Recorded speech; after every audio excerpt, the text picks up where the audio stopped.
Magandang gabi sa inyong lahat. Yan. Isang araw, habang ako'y nasa gubat at ako'y nangunguha ng nipa para gagawing pawid. Mag-isa lang ako sa kalagitnaan ng nipa nang may marinig akong kaluskos.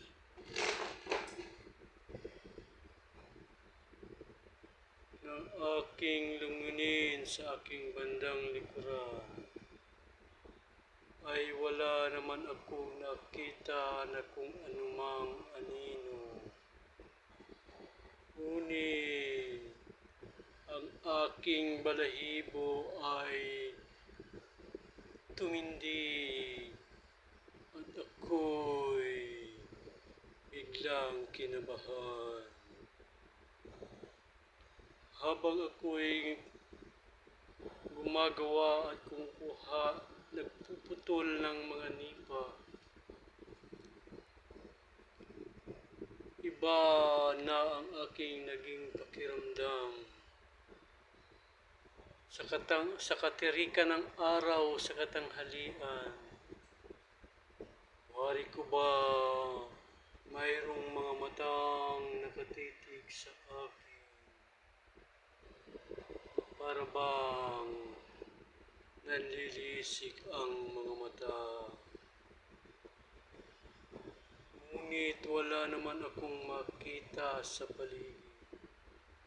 Kaya ang ginawa ko po ay dali-dali kong tinapos ang aking ginagawa. Binilisan ko ang aking kilos at saka ko tinalian agad ang isang bigkis na nipa para ako'y makaalis na sa lugar na yun. Sapagkat habang tumatagal ako doon, para bang palapit sila ng palapit sa akin at hindi ko alam kung ano ang sunod na mangyayari.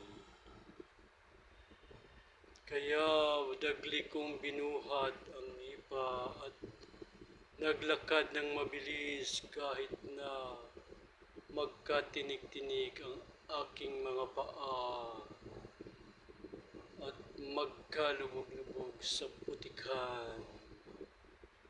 At ako'y nakalabas sa gitna ng nipahan. At yun ang aking hindi makakalimutang karanasan sa gitna ng katirikan ng araw sa kalagitnaan ng mga puno ng nipa. Ano kaya yun na aking naramdaman? Hanggang dito na lang, hanggang sa muli.